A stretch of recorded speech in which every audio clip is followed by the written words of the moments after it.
সুদূর আরব থেকে চট্টগ্রামে আগত পীর আউলিয়া ফকির দরবেশগণের মধ্যে মহান বুজুর্গ উলি হজরত শাহ মোহসিন আউলিয়া রহমতুল্লাহি আলাইহি ছিলেন অন্যতম। হজরত শাহ মোহসিন আউলিয়া রহমতুল্লাহি আলাইহি ৮৮৬ হিজরি ৭২ বাংলা ১৪৬৬ সনে জন্মগ্রহণ করেন।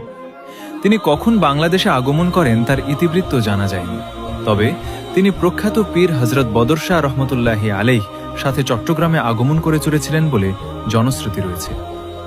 হজরত শাহ মোহসিন আউলিয়া রহমতুল্লাহি আলাইহি আদি নিবাস ইয়েমেনে।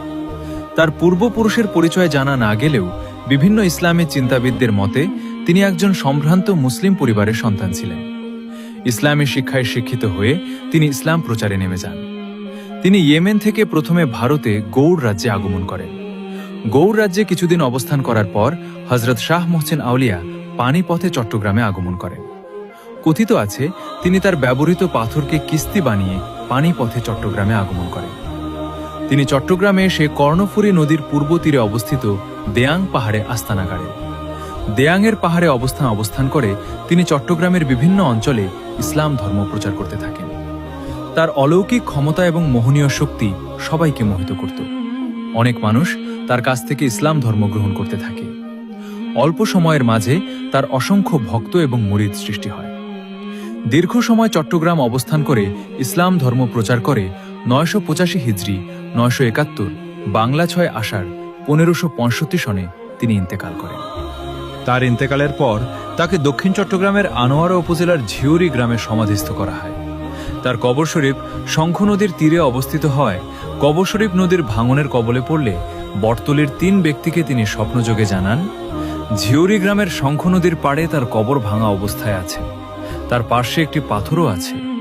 তোমরা আমার কফিন ও পাথরখানা নিয়ে বটতলী গ্রামের যেখানে সুবিশাল একটি বটগাছ এবং উলুবন সমৃদ্ধ জায়গা আছে সেই স্থানে দাফন করো। ওই ৩ ব্যক্তি স্বপ্নের বিষয়টি বেশ গুরুত্ব দেন এবং স্বপ্নের আদেশ অনুযায়ী তারা এ ব্যাপারে উদ্যোগ গ্রহণ করেন। বটতলীতে এনে যথাযোগ্য মর্যাদার সাথে তাকে দাফন করা হয়। যেখানে তার লাশ দাফন করা হয় সেখানে এখন তার পবিত্র মাজার শরীফ গড়ে উঠেছে। তিনি যে পাথরখণ্ড করে ভেসে এসেছিলেন তা এখনো পর্যন্ত তার পবিত্র মাজার শরীফে সংরক্ষিত আছে। এই পাথরটিকে অলৌকিক পাথর বলা হয়। বর্তমানে তার মাজার শরীফ চট্টগ্রামের আনোয়ারা উপজেলার বটতলী গ্রামে অবস্থিত। রোগ মুক্তি ও বড় বড় সমস্যা থেকে রক্ষা পাওয়ার লক্ষ্যে পাথরের পানি পান করেন ভক্তরা। প্রতি বছর বাংলা ৬ আষাঢ় বটতরুলিস্থ দরগা প্রাঙ্গণে মোহসিন আউলিয়া রহমতুল্লাহি আলাইহি ওরস শরীফ অনুষ্ঠিত হয়। ওরসে লক্ষ লক্ষ আশেক ভক্তদের সমাগম ঘটে।